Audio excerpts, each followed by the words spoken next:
Esta clase va a ser una clase 100% de botánica, todavía no se ve, ahí está. Es una clase muy teórica, muy de botánica, que no se las había dado hasta acá, porque mi idea era que empiecen a conocer a las plantas, que las empiecen a tocar, que empiecen a visualizarlas, ¿sí? Entonces, hoy vamos a aprender conceptos teóricos que son conceptos botánicos. No hace falta que ustedes vayan con estos conceptos a ningún cliente a explicarle nada, pero sí, si un día agarran ustedes un libro y se ponen a investigar sobre las plantas, o simplemente cuando entran a internet e investigan algunas plantas, hay terminologías que si no las conocen, no las van a entender, porque son todas terminologías botánicas. Entonces está bueno que ustedes entiendan un poquito, profundicen un poco más con el tema botánico para que entiendan y empiecen a saber qué están leyendo, de qué se trata el texto que hay en internet, de qué les está hablando cuando investigan una planta, cuando la ven, y también les va a ir a hacer al vocabulario de ustedes cuando se expresen con sus clientes. Así que sirve. Esta clase a nosotros en la facultad es lo primero que nos enseñan, la parte botánica de las plantas, cómo es el crecimiento, cómo es la morfología. ¿Se acuerdan cuando hablábamos de las fichas tipológicas? El tema de la morfología es cómo es la planta, físicamente cómo es. Entonces, eso es de lo que vamos a trabajar hoy. Y fisiológicamente, recuerden que es cuando hablamos del ciclo de vida, cómo funciona la planta a medida que pasa el año, cómo va modificándose en todo su crecimiento. Entonces, hoy vamos a profundizar en este tema porque es un tema que ustedes tienen que saber expresarse y lo tienen que tener en su vocabulario. Más que nada para eso es esta clase de hoy. Bueno, cuando hablamos de plantas, siempre hablamos de las plantas terrestres, ¿no? Hay un montón de clasificaciones. Nosotros vamos a repasar esta clasificación que, miren la fecha, 1936, se empieza a hablar de esta clasificación. Acá se basa más que nada en las semejanzas que hay entre las plantas, ¿sí? Es como que agrupan plantas según la similitud que tiene cada una en su morfología, en su forma física. Y así es como que van haciendo las familias y las van agrupando en familias según sus características físicas. Entonces, tenemos diferentes clasificaciones. Siempre empezamos a hablar de las plantas terrestres, ¿sí? Hoy no vamos a entrar en ninguna otra, ni en las acuáticas, bueno, en los musgos, ni nada, vamos a hablar de las plantas terrestres. Y cuando hablamos de plantas terrestres, tenemos dos grandes divisiones, que es las plantas vasculares o superiores y las plantas no vasculares. ¿En qué se diferencian estos dos tipos de plantas? Las plantas vasculares son las que conocemos todos nosotros. Son todas aquellas plantas que tienen tejidos vasculares, que son como nuestras venas, vienen a reemplazar a nuestras venas. Y por ahí pasa todo el torrente de xilema y floema, que es la savia, ¿sí? Por el xilema suben los nutrientes desde la raíz, que vienen entrando con el agua, entran todos los nutrientes a la planta, suben por xilema, se transforman en la planta, en todas las hojas, se produce la fotosíntesis y a través del floema, que son otros tejidos vasculares también que hacen la distribución de todos los nutrientes a todos los órganos de las plantas, ¿sí? Una vez que ya se hizo la fotosíntesis y en las células se trabajaron todos los azúcares y ahí se distribuye. Entonces, las plantas superiores son las que tienen tejidos vasculares, todas las que tienen xilema y floema, los árboles, los arbustos, las herbáceas, todas las que ya conocemos. La otra clasificación, las no vasculares, no poseen este tipo de sistema vascular, justamente de como que fueran venas. Ellas absorben a través del agua los nutrientes, a través de las hojas los nutrientes, entonces tienen otro sistema y por eso se llaman que no son vasculares, porque no cuentan con estos tejidos. Generalmente acá tenemos, por ejemplo, los helechos, tenemos los musgos, ¿sí? Los musgos vieron que están siempre en zonas muy húmedas, atrapados en las paredes, son muy chiquititos, entonces ahí empiezan a funcionar estas plantas que tienen esta cualidad de ser no vasculares. Ellos absorben todos los nutrientes por sus propias hojas directamente. Pero nosotros nos vamos a ir a trabajar, hoy vamos a ver específicamente todas las vasculares, son las plantas con las que nosotros trabajamos. Entonces, esas son las que tenemos que conocer más íntimamente. Y cuando hablamos de plantas vasculares, hay dos tipos de plantas vasculares.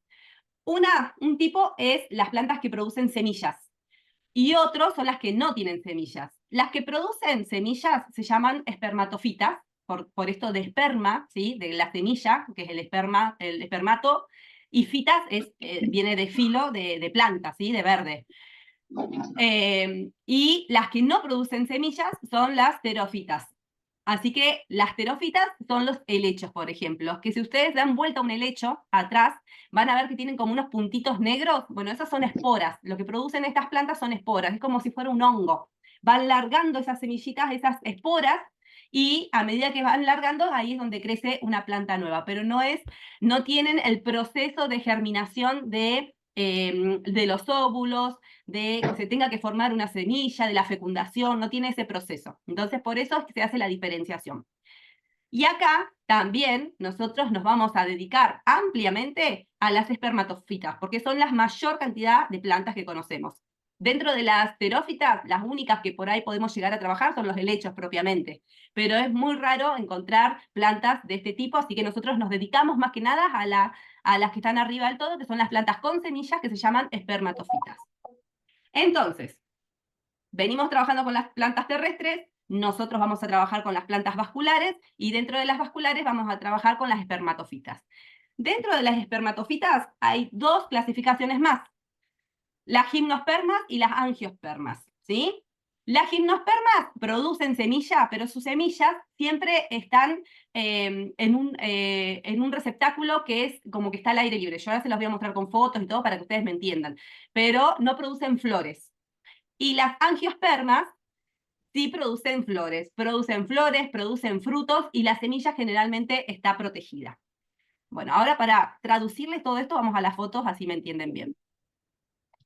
A ver. Espérenme un segundo.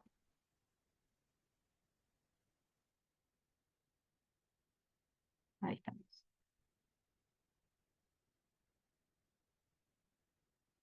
Y venía entrando alguien. Bueno, entonces, cuando hablamos de botánica, ya vimos un repaso general de lo que vamos a hablar hoy. Cuando hablamos de botánica, la botánica estudia las plantas desde distintos puntos de vista. Entonces, ¿qué es una planta para la botánica? Dice que igual que los seres humanos, igual que que los animales, son seres vivos las plantas. Entonces, tienen la capacidad de nacer, crecer, respirar, se alimentan y se reproducen y después mueren. Entonces, hacen exactamente lo mismo que hacemos nosotros en sus hábitos naturales de vida, ¿sí? Las plantas también hacen este proceso. Germinan, crecen vegetativamente, se produce la respiración a través de la fotosíntesis, a través de la fotosíntesis se produce la alimentación también, hacen la floración y logran sacar un fruto a través del cual se reproducen y después se mueren. Todo esto ya lo fuimos viendo, así que ustedes ya lo tienen, pero bueno, se los estoy explicando porque es lo que más que nada de lo que habla la botánica. Y también dice la botánica que los animales y nosotros, los humanos, somos heterótrofos. ¿Por qué? Porque no somos capaces de producir nuestro propio alimento. Los animales que hacen, comen plantas, los vegetarianos, los carnívoros comerán carne, pero siempre en la cadena alimenticia el animal termina comiendo plantas como mínimo. En cambio, las plantas son autótrofos porque ellas producen su propio alimento. Lo único que necesitan es la energía del sol, ¿sí? Entonces, imagínense qué pasaría si no existieran las plantas. No existiríamos nosotros tampoco. ¿Por qué? Las plantas son las únicas que modifican lo que llega de la luz solar, reciben esa energía y gracias a esa energía producen su alimento y crecen. Gracias a ese crecimiento que tienen las plantas, los animales que son herbívoros se alimentan. Y aparte, las plantas, encima de alimentar a los animales, producen nuestro oxígeno. O sea que si no existieran las plantas, no existiríamos nosotros tampoco. Así que miren qué importante que son las plantas. Nosotros vamos a hablar de plantas superiores, dijimos, ¿sí? Que son las vasculares. Entonces, acá tenemos que empezar a darle un nombre a cada parte. Acá tenemos un vástago, que es toda la parte que viene desde la tierra hacia arriba, que viene a ser el tallo y las hojas, ¿sí? Y después tenemos la raíz. Son organismos que siempre tienen, hay muchas células, mucha combinación de células, muchos diferentes tejidos, que cada tejido tiene su función específica, y entre esos tejidos tenemos el xilema y el floema, que son los que yo les dije hace un ratito, que son los que hacen la conducción de todo lo que es los nutrientes de la planta. Acá les puse una foto para que entiendan lo de las terófitas, ¿sí? Que estas dijimos que son, fíjense abajo en el cuadrito, yo les volví a poner la fotito que habíamos visto en la primera parte, en la primera diapositiva. Recuerden que habíamos dicho que teníamos dentro de las plantas superiores a las plantas con semillas y a las plantas sin semillas. Bueno, estamos en las plantas sin semillas, ¿sí? Si se fijan, acá donde dice soros, es la parte del embés de la hoja de este lecho. Y ahí están todos esos puntitos que ustedes los deben haber visto más de una vez. Esas son esporas, que son a través de las esporas de las que se hace la reproducción de estas plantas, que son superiores, pero no tienen la producción a través de la fecundación de la semilla, entonces no producen semilla porque no tienen fecundación, simplemente producen estas esporas. Ahí está la gran diferencia. Las plantas superiores espermatofitas, que son las que nosotros íbamos a trabajar, que son las de arriba, ahí les volví a poner el cuadrito abajo, para que no nos perdamos, fíjense ahí les vuelvo a poner el concepto, ¿no? La palabra viene de esperma y de fitas. Espermas de espermatos de semilla y fitas de plantas, de fita. Entonces, son plantas que producen semillas. Y dentro de las espermatofitas, que habíamos dicho, teníamos las gimnospermas y las angiospermas. Arriba les puse el cuadrito otra vez. Las gimnospermas, que son estas que tienen acá, fíjense que dice, son plantas que no producen flores, ¿sí? No tienen flores verdaderas. Sus semillas están desnudas porque se ponen adentro de estos conos. Todos los pinos están en las gimnospermas, ¿sí? Sus semillas se encuentran desnudas en una axila de una bráctea que está dentro de esos pinos, que son esas estructuras, que a medida que se va madurando, se va abriendo el cono, hasta que un día revienta y larga las semillas. Pero no hay una fruta como conocemos el durazno o la frutilla o algo que lo contenga, ¿sí? No tiene consistencia blanda tampoco. Siempre son estos conos que en todos los pinos hay mucha diversidad de diferentes tipos de conos, pero todos los que son las coníferas son las gimnospermas. Y todas, la gran diferencia es esto, que están sus semillas en estos conos, ¿sí? Ahora vamos a ver las angiospermas. Perdón, acá tenemos varias fotos de gimnospermas, de los pinos estos que yo les decía. Todas estas producen conos y esos conos, una vez que explotan, no sé si conocen el piñón, todos, pero una vez, acá en Neuquén es muy conocido, por eso se los traigo al ejemplo, pero una vez que la piña está madura, explota y larga piñones para todos lados y así es como se produce la reproducción, porque después nacen las nuevas plantas por todos lados, ¿no? Bueno, entonces tenemos los abetos, los cipreses, todos los pinos, los pehúenes, la sica, los shingos, bueno, hay un montón, pero todos tienen que ser así con conos, ¿sí? Por eso se les llama coníferas. Y acá tenemos las angiospermas, que es la otra clasificación. Abajo les vuelvo a poner el cuadrito para que no nos perdamos, ¿sí? Recuerden que estamos hablando de las plantas que tienen semilla, que son las gimnospermas, los pinos, ya los vimos, y ahora hablamos de las angiospermas. ¿Qué es una angiospermas? Fíjense, perdón, voy a volver un cachito para atrás para mostrarles simplemente esto. Fíjense que las gimnospermas tienen 760 especies, más o menos, entre todos los pinos que hay. Y las angiospermas son 235.000 especies. O sea, fíjense la gran diferencia que hay entre una y otra. Acá hay fecundación. Acá se produce la semilla y la semilla queda como guardada hasta que madura. ¿Y quién lo guarda? Un fruto. Acá en este caso la manzana, por ejemplo. ¿Sí? Para que se den una idea de la diferencia. En cambio, en las coníferas quedaban adentro de ese cono que las mantenía, pero es una estructura seca de cono. No hay nada que las proteja verdaderamente. ¿Sí? Entonces, las angiospermas producen algún tipo de frutito que guarda dentro de las semillas. Y acá empezamos con todas las angiospermas, porque ya de pino nos olvidamos. Ahora vamos a empezar a trabajar con todas las angiospermas, que son la mayor cantidad de plantas con las que nosotros trabajamos realmente día a día. Porque, excepto que trabajen con un pino, con un ginkgo biloba, no sé, con una zika, como vimos recién en las fotos, la gran mayoría de plantas son angiospermas. Así que acá es donde nosotros vamos a introducirnos. Dentro de las angiospermas tenemos las monocotiledonias y las dicotiledonias. Todos estos términos yo sé que por ahí son términos nuevos, que hay que ir conociéndolos o no, capaz que ya los conocen y capaz que no sabían qué significaban, pero está bueno que por lo menos los empiecen a ver, ¿sí? Porque cuando entren a un glosario, cuando entren a las páginas de internet a buscar información, les van a decir El árbol de manzana es dicotiledonia, no sé, todos los céspedes son monocotiledonios, entonces está bueno que ustedes identifiquen el término. Entonces, dentro de las angiospermas, que ya dijimos que la gran característica es que producen frutos para guardar las semillas, tenemos monocotiledonias y dicotiledonias. Y acá el ciclo de vida, porque como todos producen fruto, ¿qué hace? El ciclo de vida de los árboles es el mismo ciclo de vida que tenemos nosotros también, si se ponen a pensar más o menos en la comparación, ¿no? Primero está la semilla, ¿sí? Que viene a ser lo que está adentro, guardadito adentro del fruto, acá a la derecha.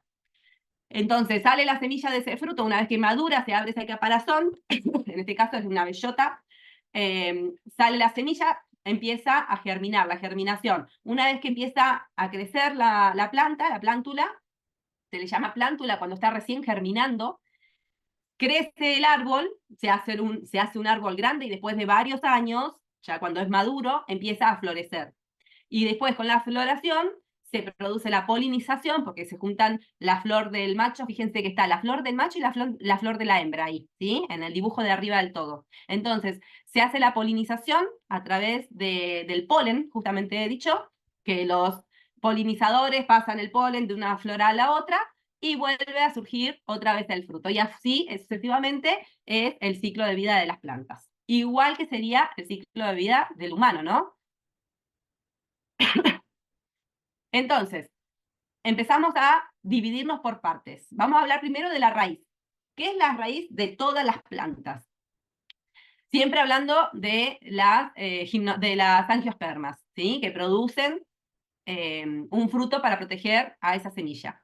Las raíces del órgano generalmente subterráneo, especializado en la fijación de la planta al sustrato, la absorción del agua y las sustancias disueltas que hay en la tierra y el transporte de solutos a las partes aéreas. O sea que la raíz es la que se encarga de subir todos los nutrientes hacia todas las partes de las hojas, a todas las partes de la planta. Entonces, ¿cuál es la función de las raíces? La fijación del sustrato, la absorción del agua, la absorción de los minerales y algunas raíces, que ahora las vamos a ver, que son están especializadas en eso, hacen de reserva. ¿Cuáles son los que hacen de reserva? Las bulbosas, ¿sí? ¿Se acuerdan que ya las vimos a esta? Todo lo que sea eh, eh, las bulbosas, los rizomas, los tubérculos, todas esas actúan como reserva nutricional y se mantienen abajo de la tierra actuando como reservantes. Entonces, en el ciclo de vida, en las espermatofitas, las raíces se originan cuando germina la semilla. Ahí es cuando empieza a surgir la raíz en todas las semillas, ¿sí? Ahí es donde surge la raíz de todas las plantas. Y tenemos dos tipos de características de raíces. Acá tenemos una que se llama sistema radical o sistema axomorfo, que es una raíz principal, fíjense cómo está en el dibujo de arriba, una raíz principal, y tiene raíces laterales, pero la que más fuerza tiene, la que mayor diámetro va a tener, la que mayor va a entrar en la tierra, siempre es la raíz pivotante que le llamamos. Y acá están todos los árboles, incluidos las coníferas y todos los otros árboles que conocemos que no son coníferas. Entonces decimos que están todas las gimnospermas y algunas dicotiledonias. Porque digo algunas cotiledonias porque hay muchas dicotiledonias de estas que mantienen. Dijimos que las cotiledonias son las que hacen fruto. Las gimnospermas las que hacen conos, ¿sí? Las gimnospermas, como siempre son pinos, son todas con este tipo de raíz pivotante que se llama sistema radical axonomorfo. Y las dicotiledonias, algunas vamos a ver que tienen este tipo de raíz y otras que no. A ver, acá. Las otras dicotiledonias que no tienen raíz pivotante hacen este tipo de raíces. ¿Vieron cómo está en el dibujo? Que se llama sistema radical fibroso. Está formado por un conjunto de raíces que tiene forma y tamaño más o menos iguales, todo homogéneo, porque todas las raíces tienen el mismo tamaño, todas tienen el mismo diámetro, son todas las raíces más o menos iguales. Entonces acá tenemos al resto de las monocotiledonias y, perdón, acá tenemos algunas, se me fue la palabra, perdón, se me mezclan las dicotiledonias, estaba bien. Las dicotiledonias, algunas dicotiledonias que son más chiquitas, generalmente que son las herbáceas, que producen fruto. Tenemos a todas las monocotiledonias y a todas las terófitas, que estas eran las que no producían semillas porque no hacían la fecundación, ¿sí? Si quieren, obviamente que esto después lo van a tener, pero si quieren ir anotando, pueden ir haciéndose el machete propio. Bueno, dentro de las raíces, acá yo les puse cómo sería una raíz físicamente, más que nada para que ustedes conozcan estos términos también, ¿sí? En la punta de las raíces, de todas las raíces, tenemos la raicilla, que viene a ser la puntita de la raíz. Ustedes piensen que, vieron que muchas veces la gente se queja de que las raíces se le metieron en la cloaca. ¿Por qué se meten las raíces en la cloaca y rompen todo? Porque un día un pelo absorbente que es muy finito y muy minúsculo encuentra una grieta en un caño por el que pasa, porque es minúscula, porque primero las raíces se empiezan a crecer así, bien minúsculos, son como un hilo. Y esa, si se fijan en la punta, está la caliptra, que es la que siempre está buscando humedad, ¿sí?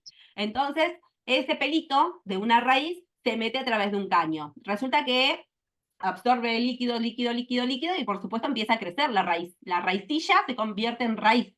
Entonces ese pelo ya se convierte en una soga de diámetro y cada vez más ancha y cada vez va rompiendo más el caño. Por eso después rompen todas las cañerías de todo lo que sea agua que está enterrado. Porque cuando se introducen en las cañerías son pelos súper finitos. Lo que pasa es que después empiezan a crecer. Entonces, esta viene a ser la forma que tiene físicamente de las puntas de las raíces. Tienen esta caliptra, que es como una protección que tienen en la punta, y si se fijan, tienen como un aro rosado alrededor que protege todos esos pelitos absorbentes. ¿Vieron cuando yo les digo que los pelos absorbentes son los que realmente absorben el agua y los nutrientes? Bueno, ahí están los pelos absorbentes. Después, el resto de la raíz son raíces que sirven para anclaje, raíces que van en busca, ¿sí? Pero ya no atrapan tanto nutriente como los pelos absorbentes. Entonces siempre las más finitas, las que contienen estos pelos absorbentes, son las que realmente alimentan a las plantas.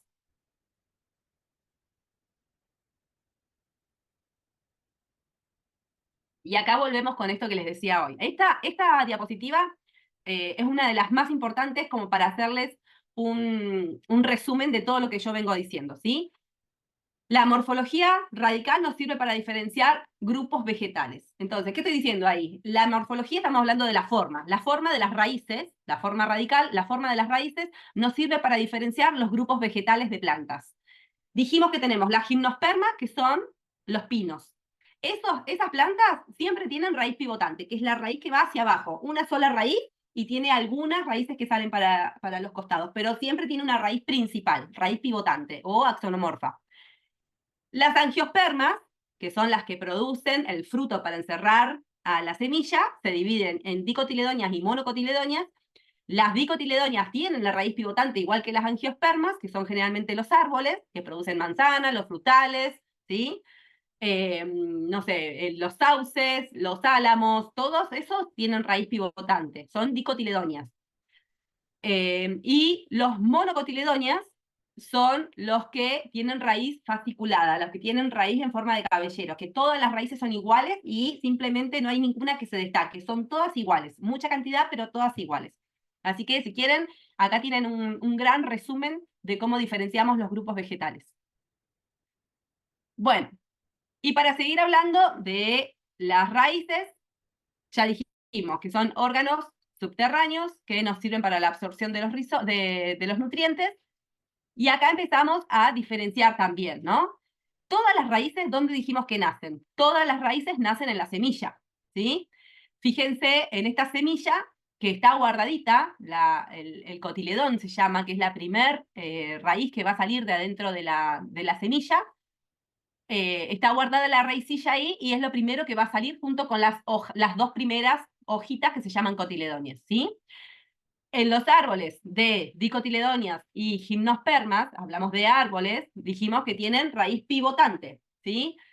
Todas las dicotiledonias, aunque sean arbustos, hay algunas que son herbáceas también, y árboles también, que tengan esta raíz, que ustedes las ven como están en la foto de arriba, que tienen una raíz pivotante, son dicotiledonias, ¿sí?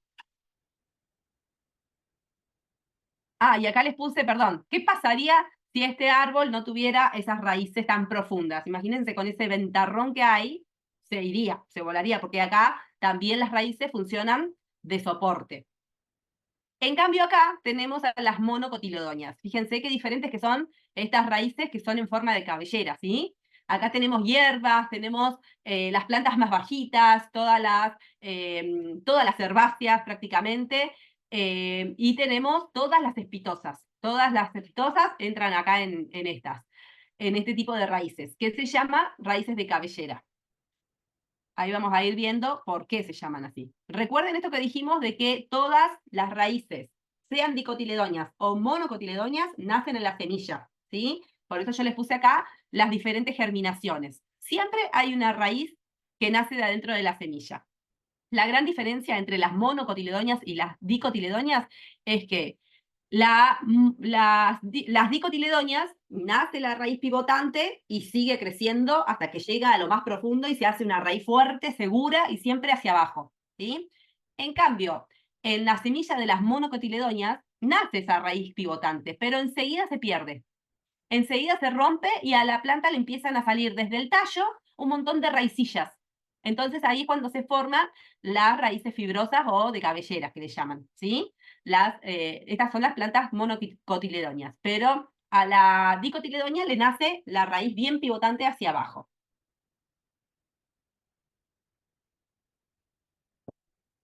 Cuando hablamos de plantas monocotiledonias, que tienen muchas raíces, tenemos, monos y dicotiledonias, pero cuando hay raíces adventicias, que se llaman a estas raicillas que salen, que es como que nace eh, un nuevo tallo de la planta y se transforma y hace nuevas raíces. Esto pasa mucho con la frutilla, por eso se lo puse acá en el ejemplo.